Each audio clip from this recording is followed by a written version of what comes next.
Updates చూస్తే కాసేపట్లో skill development scam పై చంద్రబాబు వేసిన క్వాష్ పిటిషన్పై తీర్పు వెల్లడించనుంది సుప్రీంకోర్టు ధర్మాసనం. స్కిల్ కేసులో తాను తప్పు చేయలేదని, అరెస్టు చెల్లదని సిఐడి దాఖలు చేసిన ఎఫ్ఐఆర్ కొట్టివేయాలని చంద్రబాబు సుప్రీంలో వేసిన క్వాష్ పిటిషన్పై మరికొన్ని గంటల్లో తీర్పు వెల్లడి కానుంది.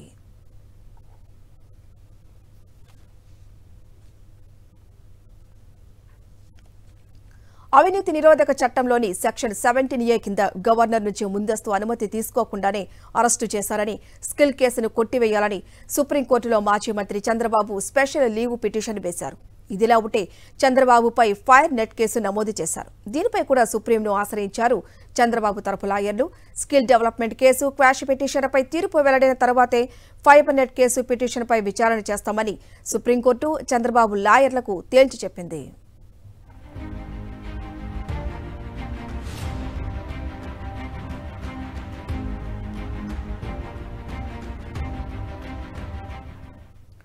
మరోవైపు స్కిల్ డెవలప్మెంట్ కేసులో చంద్రబాబుకు ఏపీ హైకోర్టు బెయిల్ ఇవ్వటాన్ని సవాల్ చేస్తూ ఏపీ ప్రభుత్వం కూడా కేసు వేసింది.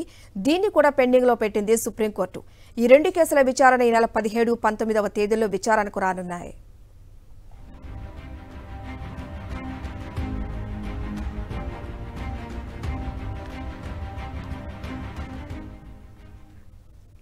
స్కిల్ డెవలప్మెంట్ కేసులో గత ఏడాది సెప్టెంబర్ 9వ తేదీన చంద్రబాబును సిఐడి పోలీసులు అరెస్టు చేశారు. చంద్రబాబుకు అప్పటి నుంచి కోర్టులో వరుసగా ఎదురు దెబ్బలు తగిలాయి.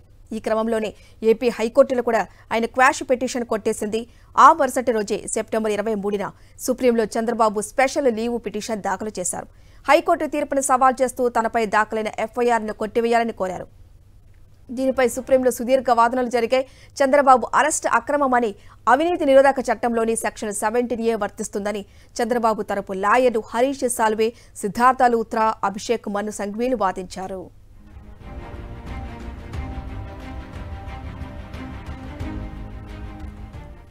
అయితే 2015-16 సమయంలో స్కిల్ డెవలప్మెంట్ స్కామ్ జరిగింది. నేరం జరిగిన సమయంలో 17A సెక్షన్ లేదు. నిజాయితీ గల ప్రజాప్రతినిధులకు మాత్రమే ఈ సెక్షన్ వర్తిస్తుంది. చంద్రబాబుకి ఈ సెక్షన్ వర్తించదని ప్రభుత్వం తరపున సీనియర్ లాయర్ ముకుల్ రోహత్గి, రంజిత్ కుమార్లు వాదించారు. ఈ కేసులో నేరం జరిగినట్లు ప్రాథమిక ఆధారాలు ఉన్నాయని, అరెస్టు చేసిన 5 రోజులకే క్వాష్ పిటిషన్ వేయటమేంటని, ఈ కేసు ట్రయల్ దశలో ఉండగానే సెక్షన్ 482 ద్వారా క్వాష్ కోరటం సరికాదని సిఐడి వాదించింది.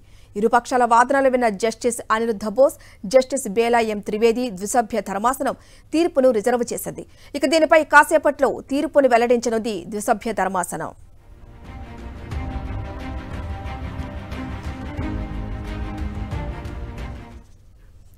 రైట్, ఇక ఈ కేసుకు సంబంధించి ఓవరాల్ గా మా ప్రతినిధి వెంకటేష్ అందిస్తారు ఢిల్లీ నుంచి. వెంకటేష్, చెప్పండి, మరి కాసేపట్లోనే తీర్పు వెల్లడించనుంది ద్విసభ్య ధర్మాసనం. ఏ విధంగా ఉండబోతోంది తీర్పు?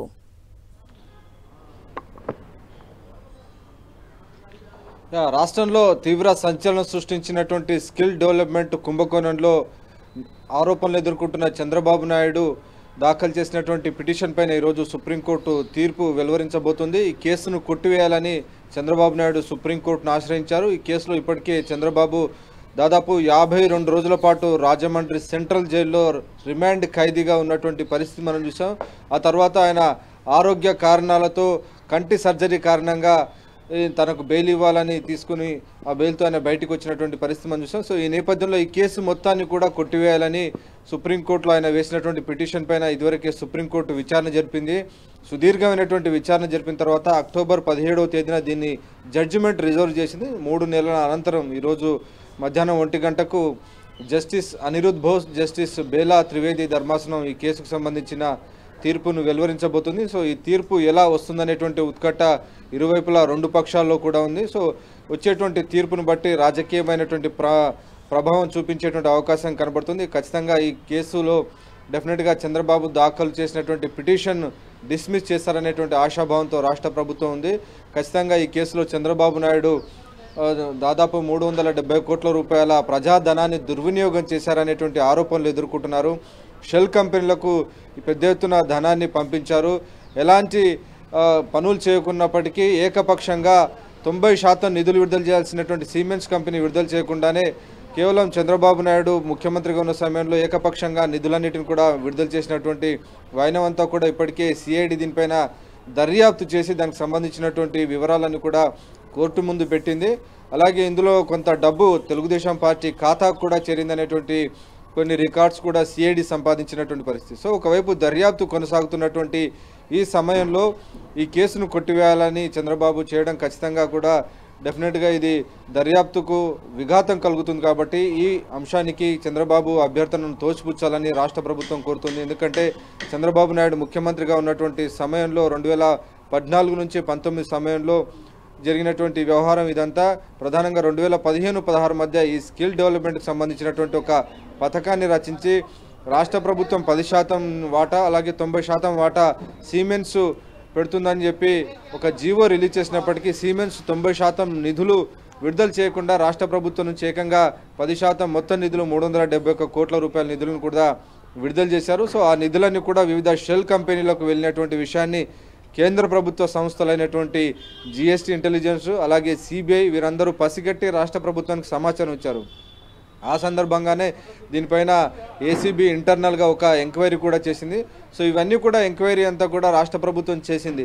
కానీ చంద్రబాబు నాయుడు ముఖ్యమంత్రిగా ఆ సమయంలో ఉన్నారు కాబట్టి దీన్ని తూతూ మంత్రంగా తొక్కిపెట్టినటువంటి వ్యవహారం. ఆ తర్వాత ప్రభుత్వం మారిన తర్వాత ప్రజాధనాన్ని చంద్రబాబు నాయుడు ప్రభుత్వం దుర్వినియోగం చేసినటువంటి విషయాన్ని గమనించినటువంటి ముఖ్యమంత్రి వైఎస్ జగన్మోహన్ రెడ్డి ఈ కేసు పైన ఆయన ఇన్వెస్టిగేషన్కు ఆదేశాలు ఇచ్చారు. సో ఆ నేపథ్యంలోనే మొత్తం కొండంతా తవ్వితే మొత్తం పెద్ద ఎత్తున చంద్రబాబు నాయుడు చేసినటువంటి ఈ కుంభకోణం వ్యవహారం అంతా కూడా వెలుగు చూసింది. ఏకపక్షంగా 371 కోట్ల రూపాయలు షెల్ కంపెనీల ద్వారా తెలుగుదేశం పార్టీ ఖాతాకు చేరనేటువంటి ఒక విషయంలో కొంత విషయాన్ని ఇప్పటికే సిఐడి రాబట్టినటువంటి నేపథ్యంలో దీనిపైన ఫుల్ ఇన్వెస్టిగేషన్ జరిగి ఖచ్చితంగా ప్రజాధనాన్ని రికవరీ చేయాలనేటువంటి ఒక లక్ష్యంతో ముఖ్యమంత్రి వైఎస్ జగన్మోహన్ రెడ్డి ఈ కేసుకు సంబంధించినటువంటి విషయాలపైన సిఐడి ఇన్వెస్టిగేషన్కి ఆదేశిస్తే ఈ విషయంలో సాంకేతికమైనటువంటి కారణాలు 17A అనేటువంటిది 17A అంటే గవర్నర్ అనుమతి తీసుకున్న తర్వాత కేసు పెట్టాలనేటువంటి ఒక నిబంధన ఉంది. సో ఆ నిబంధనను సాకుగా చూపించి ఈ కేసును కొట్టివేయాలని చంద్రబాబు నాయుడు ఒక క్వాష్ పిటిషన్ దాఖలు చేశారు. కానీ